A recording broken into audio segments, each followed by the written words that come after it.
Mari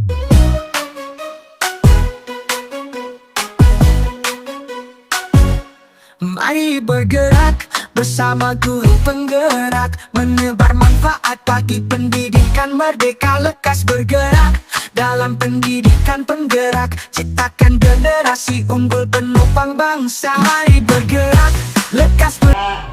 Bu, kebetulan saya ada tugas CGP tentang mewawancarai sekolah-sekolah berkenaan dengan nilai kebajikan yang diambil dalam keputusan dari sekolah. Oke Bu, wawancaranya Bu ya. Pertanyaan ya, bagaimana Ibu mengidentifikasi kasus-kasus yang di dalam itu ada dari etika atau ada moral atau rujukan moral? Ibu mengidentifikasi ini. Kalau suatu kasus kita identifikasi dulu. Nah, kasus itu muaranya kemana? Nah, tujuannya kemana? Sasarannya apa? Nah, kalau identifikasi kita sasarannya, oh sasarannya untuk ini gitu misalnya ya, sasarannya untuk ini kan beda-beda tuh, tujuannya beda-beda. Nah, kalau sasarannya tidak begitu berat atau apa, tentunya saya identifikasikan tuh ini mungkin di nomor 3 misalnya. Mungkin ada yang urgent sekali ya, itu yang kita tentukan. Jadi kalau biasanya kalau banyak itu kita dahulukan, untuk nama baik itu kita dahulukan. Jadi cara mengidentifikasikannya kita lihat dulu kebutuhannya dibutuhkan apa kebutuhannya untuk maslahat bersama atau kebutuhannya untuk satu orang. Sama juga dengan kita kebutuhan di dalam rumah tangga kan, kalau kita identifikasi oh ini kita butuh sekali beras yang kita dahulukan, bukan baju yang kita dahulukan, karena baju bisa jadi untuk tahap Kemudian Ibu selama ini bagaimana Ibu menjalankan pengambilan keputusan sekolah Ibu terutama untuk kasus-kasus yang ada kepentingan sama-sama benar atau sama-sama mengandung nilai kebajikan. Jadi misalnya ada sama ya yang harus sama ya kasus kalau ambil ini tadi benar, ini bisa diterima. Jadi bagaimana Ibu? Nah, kalau sudah sama-sama benar, itu sama-sama baik, itu biasanya saya mengambil jalannya, saya ajak orang lain. Saya tidak mau ngambil sendirian, saya ajak berdua, bertiga, dan orang yang ada di dalam kasus itu, di dalam masalah itu. Nah, kita pertimbangkan ayo sama-sama. Mungkin, nah masuk ke dalam identifikasi ini mungkin kepentingan kita untuk hari ini. Nah, ini kepentingannya untuk jam kemudian sama-sama. Nah, kita dahulukan ini. Sama-sama kita ambil, sama-sama kita rangkul, dan sama-sama kita fasilitasi. Tetap sama-sama, tidak kita anasilkan, tidak kita ambil yang satu, yang lainnya kita pilih berdasarkan saya melihat kepentingan yang utama sekali untuk sekolah ini. Kemudian langkah-langkah atau prosedur seperti apa yang biasanya Ibu lakukan selama ini?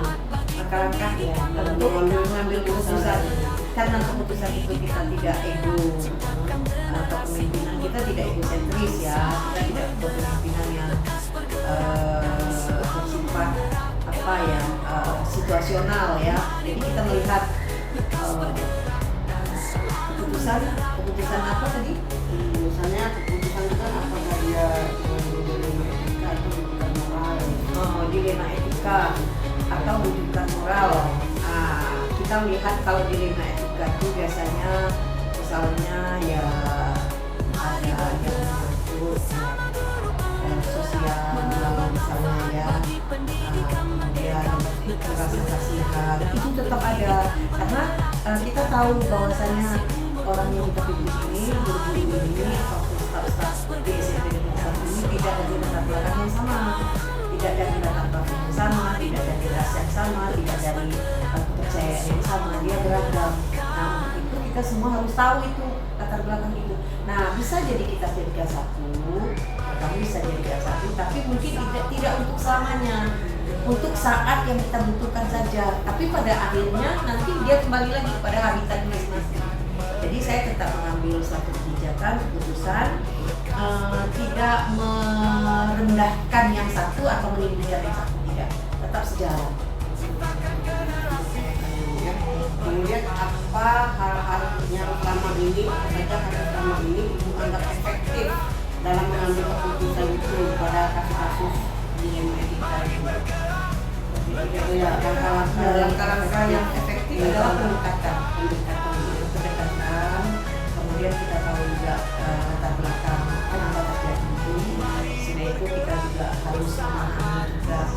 situasi yang bersangkutan pada saat itu.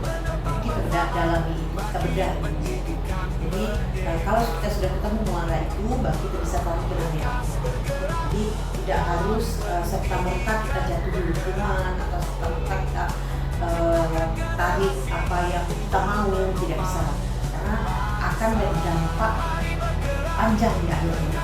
Jadi tetap kita prioritaskan dulu. Saya harus menanggapinya dengan tenang, kemudian saya harus menanggapinya dengan kebijakan.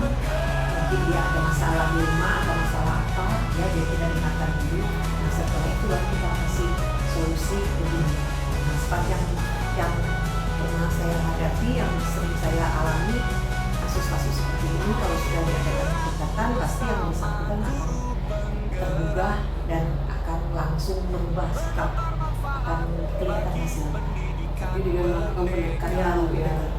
Kemudian hal-hal apa saja yang selama ini merupakan tantangan itu dalam mengambil keputusan dari kasus di MI Tantangan itu memang ada, pasti ada, pasti ya, banyak sih. Ketika kita sudah mengambil keputusan ini, kita sudah melakukan ini, kemudian yang bersangkutan adalah orang tanda kutip, orang yang berkepentingan di atas saya. Nah, sehingga saya tidak bisa berbuat. Nah, ketika saya ingin menjatuh hukuman yang sesuai dengan yang tindakan yang semestinya, ternyata yang bersangkutan ada orang backup di atas.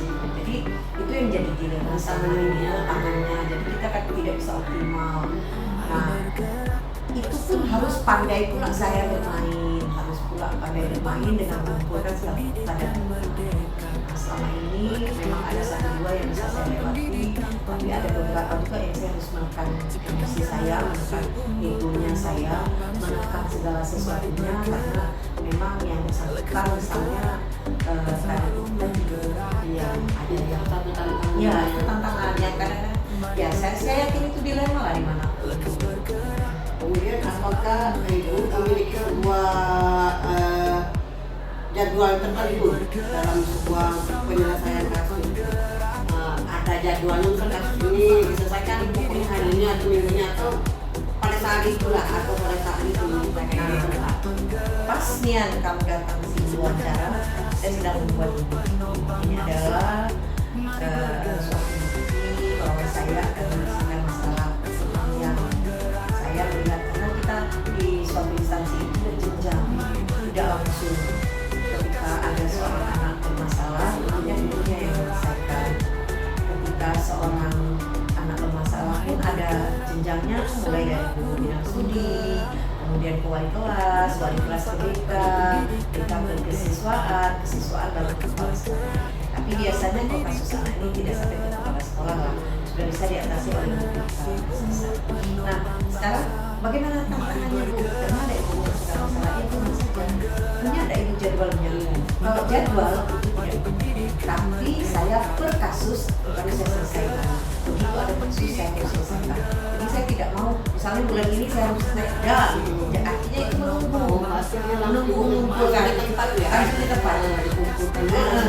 Enggak dikumpulkan. Misalnya hari ini saya dapat laporan Ira ada masalah, Ira ada masalah. Nah, alhamdulillah hari ini sudah harus saya tanggung.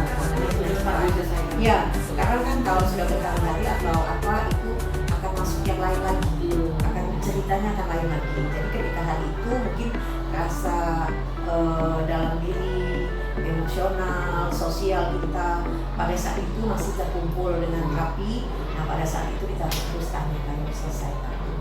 Jadi tidak ada jadwalnya, begitu ada masalah kita harus selesaikan. langsung diselesaikan. Ya harus selesaikan, jangan sampai menguap. Jadi untuk menyelesaikan punya tuh bentuk prosedurnya seperti apa? Itu bentuk prosedur menyelesaikan itu tadi. Kalau siswa tadi kan ke guru bidang studi dulu, baru ke wali kelas, dari wali kelas baru ke guru BK baru ke kesiswaan baru ke sekolah. Nah kalau ini saya punya humas, kita kan punya humas. Jadi ketika guru nggak ada masalah, guru dengan siswa, guru dengan orang tua siswa. Orang tua siswa kan orang luar. Nah sudah hubungannya itu sudah kemasyarakatan sudah kemasyarakatan. Nah, masyarakat ini harus cepat kita tanggapi. Nah, ketika ada itu, saya ke humas saya harus menyelesaikan ini dulu, mencatat. Kemudian kalau masalahnya itu masalah siswa, karena orang tua siswa, karena masalah siswa, kita lihat lagi BK-nya kelas berapa, ada nggak catatan di BK-nya. Nah, setelah itu sudah humas tadi, sekiranya humas tadi sudah repotan untuk ini, humas akan memberikan laporan itu kepada saya dengan segala macam. Ya Bu, misalnya begini, ya Bu, tadi ada laporan dari ini. Mana Bu catatannya? Saya tidak bisa menerima dengan tulisan. Nah, nanti ada buku laporannya, nanti humas berikan kepada saya, ini Bu, kebetulan humas kita sekarang ini kan BK. Nah, jadi dia punya itu catatan yang rapi, tentang ini. Sudah itu sudah pernah untuk proses sudah untuk gini, tapi belum selesai masalahnya. Oke, sudah batas mana Bu? Batas ini. Sudah dari bulan berapa? Bulan ini. Ada semua catatan. Jadi saya menerima laporan itu tidak hanya menerima laporan lisan, tapi ada buku fisiknya, ada tertulisnya. Nah, barulah kita selesaikan, kita panggil gurunya, kita panggil yang bersangkutan untuk diselesaikan. Sedapat mungkin diselesaikan hari itu juga, selesai hari itu. Tidak boleh mengulang. Sedapat mungkin. Saya upayakan tidak mengulang. Saya upayakan salah satu pihak mau mengalah dan pihak yang lain juga mau mengalah. Nanti kalau satu pihak berkeras tidak akan bisa. Jadi bagaimana kita mengolah bahasa kita, mengolah keyakinan kita, mengadakan pendekatan yang persuasif ya, yang bagus, nah, sehingga luar biasa dari berpikir. Ya, selesai. Tapi memang tetap guru yang bersangkutan itu tetap dalam catatan. Artinya secara penilaian sudah ada, nilai-nilai sudah ada kena. Ya. Kemudian adakah seseorang atau faktor-faktor apa yang selama ini mempermudah atau membantu ibu dalam mengambil keputusan dari kasus-kasus yang menerima etika? Sudah pasti yang mempermudah, yang sekali itulah guru-guru kan diselesaikan guru-guru. Artinya tidak sampai apa Bu masalahnya Bu? Udah selesai. Nah, kan itu mempermudah. Gimana wali kelas gimana? Udah Bu, udah selesaikan oleh wali kelas sudah. Artinya memang kerjasamanya baik. Kerjasamanya baik. Berikan baik. Jadi tidak. Jadi dari semua hal yang telah ibu sampaikan tadi, pembelajaran apa yang dapat ibu ambil dari pengalaman ibu dalam mengambil keputusan dilema etika itu? Dari pengalaman yang bisa saya ambil ya, itu yang tadi di awal saya bilang bahwasanya ini tidak ada pelajaran, tidak ada ini untuk menjadi seorang pemimpin ya. Itu tidak ada pelajarannya kita gini. Umur menentukan juga. Kita mau selesai senang, itu pengalaman. Kita umur juga yang sesabar. Nah sekarang apa tadi yang yang bisa saya ambil? Yang bisa saya ambil ya tidak semua masalah itu bisa diselesaikan dengan kekerasan. Tidak semua masalah itu harus diselesaikan di meja hijau dengan marah-marah. Semua bisa diselesaikan dengan senyuman, dengan rangkulan, dengan saling memahami, mengerti, dan pada akhirnya jadi saudara. Kasih sayang. Banyak sekali saya, walaupun dengan wartawan, dengan LSM, dengan pihak-pihak aparat, dengan masyarakat, iya, pada akhirnya bisa kita selesaikan dengan baik-baik dan akhirnya menjadi saudara. Banyak sekali saudara saya yang gara-gara bermasalah seperti ini, dan saya banyak sekali mendapat respon positif dari para orang tua, sehingga pada saat saya ada kesulitan pun saya ngomong sama orang tua dan orang tua masih ingat dengan saya. Nah, artinya tidak semua masalah, apalagi kan kalau di sekolah ini pasti masalahnya masalah anak-anak. Anak-anak usia segitu kita tahu anak masalah pancaroba, anak masalah yang mau dilindungi, anak-anak yang ingin dihargai, anak-anak yang ingin dirangkul. Dan pada masa itu anak-anak itu ingin dipuji. Pada awalnya seluruh anak-anak itu ingin dipuji. Nah, untuk itu semua jangan kita keluarkan kata-kata yang kasar. Kita tidak boleh keluarkan kata-kata kasar. Dan ketika kita melihat mata anak-anak nakal sekalipun, kita anggap aja itu mata anak kita di rumah. Jadi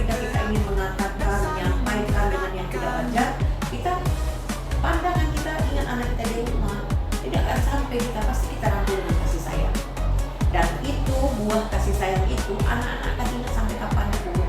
Dan ketika kita gurunya memberikan kasih sayang di rangkulan kepada anak di depan orang tuanya, orang tua nggak jadi apa. Jadi banyak sekali hal-hal yang memang sudah saya alami selama saya di sekolah dimanapun. Rasanya dulu pernah saya merasa ada kekerasan, ada pendapat-pendapat yang bertolak belakang, yang pendapat yang rasanya kita harus memuatkan ego kita sendiri, itu tidak ada. Artinya semuanya bisa diselesaikan dengan cara baik lagi. Yang penting satu kita berkata dan kita tidak menyinggung. Nah, itu kita berhadapan dengan anak kita itu adalah raja, dia harus diangkat, dia harus diajak mengenai dari hati dan kita tidak ada dusta. Dan insya Allah apa yang kita berikan kepada mereka akan terima dengan segala sesuatu. Baik. Amin. Nggak jadi pacaran, jadi kami yang masih jauh dari bawah yang namanya dari buku. Ini kan kalau dibalik jadi haram. Jangan marah boleh ada tempatnya, tapi sudah itu rangkul lagi. Ya sebenarnya sih hal-hal seperti itu tidak dipelajari di dunia formal, tidak ada, tapi itu berdasarkan insting dan pengalaman, belajarnya pengalaman. Apalagi kalau kita rajin belajar bisa mengimbangi, menjawab dan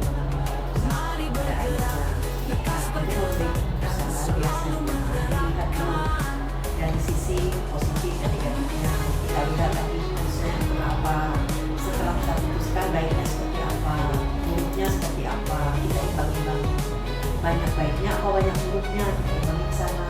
Dan ketika kita mengambil keputusan itu resikonya apa, kita harus lagi imbangin resikonya seperti apa. Jadi ketika kita sudah mengambil keputusan kita bisa bertahan lagi, karena keputusan itu harus berdasarkan dari keseluruhan. Nah kalau saya sebagai kepala sekolah itu saya ambil berkenaan dengan nama baik sekolah.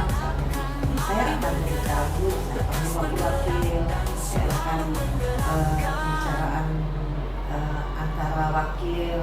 Kalau misalnya masih kurang rasanya saya ajak dulu bagaimana nih, yuk kita ambil keputusan bersama supaya jangan salah. Jadi saya tidak pernah mengambil keputusan sendiri kalau untuk nama bersama. Tapi kalau saya misalnya untuk ini harus saya sesegera mungkin untuk diambil suatu kebijakan. Karena misalnya keputusan yang tidak merugikan atau yang ringan itu memang harus segera, itu saya ambil berdasarkan pertimbangan yang memang saya betul-betul mempertimbangkannya tidak merugikan orang banyak. Terima kasih atas penjelasan Ibu. Alhamdulillah wawancara kita selesai hari ini. Terima kasih atas waktu Ibu. Assalamualaikum Bu. Iya. Baiklah Pak. Assalamualaikum warahmatullahi wabarakatuh Pak. Ini saya yang Yarti dari Institut Sekretariat Video.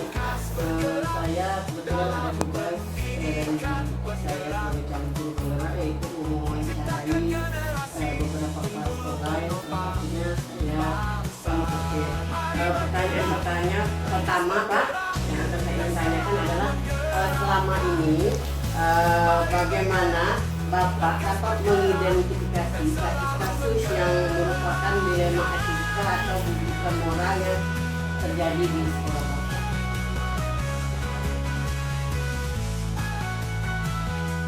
Selaku kepala sekolah dalam mengidentifikasi suatu kasus dalam suatu permasalahan, apakah dia termasuk dilema etika, saya beranggapan bahwa kedua-duanya sama-sama benar, sama-sama penting.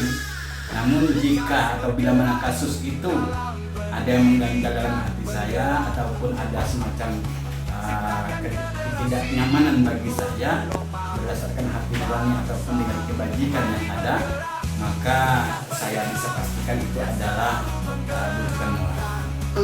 Selama ini bagaimana Bapak menjalankan pengambilan keputusan di sekolah Bapak, terutama untuk kasus ada dua kepentingan yang sama, benar atau sama-sama mengandung nilai kebaikan? Selama ini dalam mengambil suatu keputusan terhadap suatu problematika ataupun kasus yang sama pentingnya dan sama mengandung nilai kebajikan yang saya lakukan adalah saya senantiasa bermusyawarah, saya senantiasa dan mengajak kawan-kawan untuk berkomunikasi terlebih dahulu dengan guru-guru senior yang dianggap mampu mengatasi problema itu. Sekaligus saya meminta pendapat guru-guru muda yang ada di lingkungan sekolah saya, serta saya melibatkan komite serta tata usaha sekolah lainnya agar dalam mengambil keputusan itu mendapatkan masukan, mendapatkan pertimbangan sehingga akan menghasilkan keputusan yang tepat dan layak, yang sesuai. Baiklah Pak ya, kemudian pertanyaan saya selanjutnya adalah langkah-langkah atau prosedur seperti apa yang biasanya Bapak lakukan selama ini? Langkah-langkah selama ini yang biasanya dilakukan adalah dengan berkomunikasi dengan seluruh warga sekolah, terutama dengan dewan guru, baik guru mata pelajaran maupun guru yang lainnya, terlebih dengan guru yang sudah ikut pelatihan atau program guru penggerak. Selain itu saya juga berkonsultasi atau saling memberi masukan dengan sesama kepala sekolah dalam komunikasi MKKS. Hal-hal apa saja yang selama ini Bapak anggap efektif dalam pengambilan keputusan pada kasus-kasus dilema etika?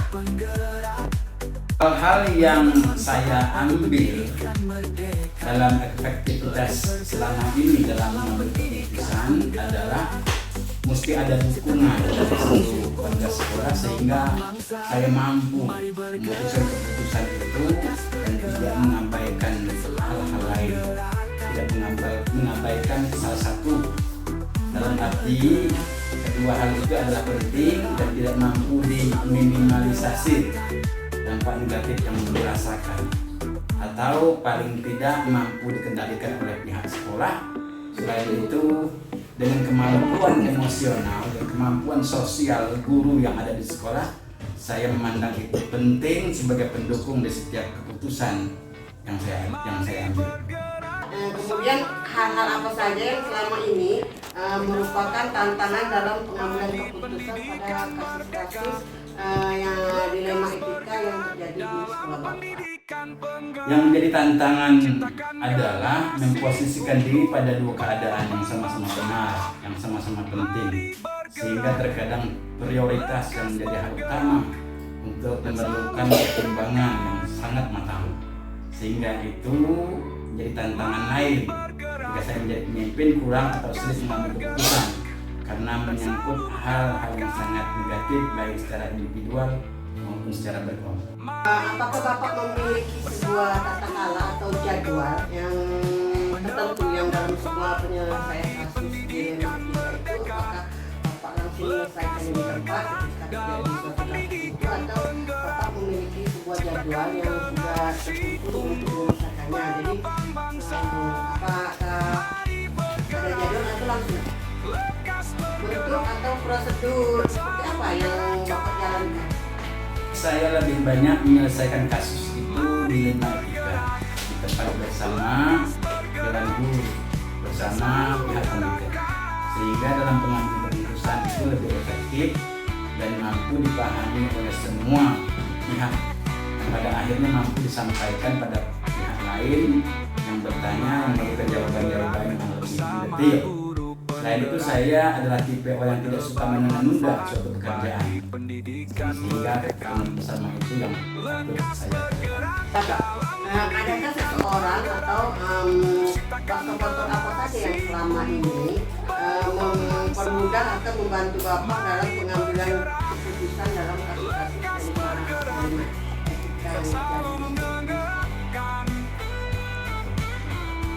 Ada, yaitu guru penggerak angkatan 10 Ibu Winarti SPD. Dia adalah guru informatika dan sekaligus bendahara di sekolah saya. Selain itu ada juga guru-guru senior, teman-teman sejawat saya yang sudah banyak pengalaman dalam mengajar, di mana saya banyak mendapatkan dukungan baik materi maupun materi dan pihak lain seperti guru-guru muda yang sudah mendukung kebutuhan. Pertanyaan yang terakhir ya Pak ya. Kemudian dari semua hal yang telah Bapak sampaikan tadi, pembelajaran apa yang dapat Bapak petik dari pengalaman Bapak dalam mengambil keputusan pada kasus dilema etika? Yang dapat saya ambil dari pengalaman saya adalah dalam pengambilan keputusan saya mesti mengutamakan kebutuhan peserta didik daripada kepentingan saya pribadi. Selain itu pengambilan keputusan mesti harus bermusyawarah dan berkomunikasi secara baik dalam sukses dalam kepemimpinan dalam mengambil keputusan. Selain itu keterbukaan dari pimpinan sekolah, tanggung jawab penuh adalah suatu hal yang tidak boleh melupakan oleh seorang pimpinan sekolah. Baiklah Pak, Assalamualaikum warahmatullahi wabarakatuh Pak.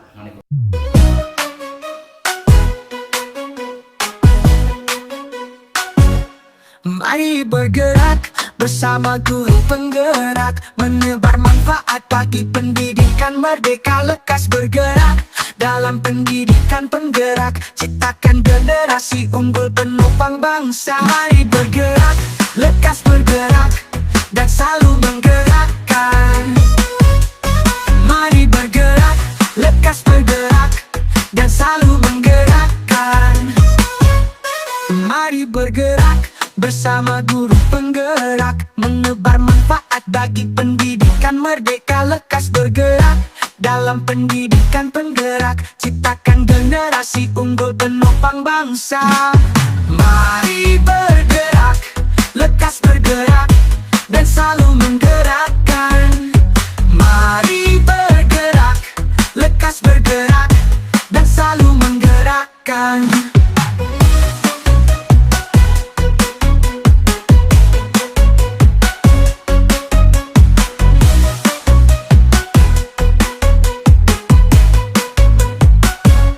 Mari bergerak bersama guru penggerak, menebar manfaat bagi pendidikan merdeka. Lekas bergerak dalam pendidikan penggerak, ciptakan generasi unggul penopang bangsa. Mari bergerak, lekas bergerak dan selalu menggerakkan.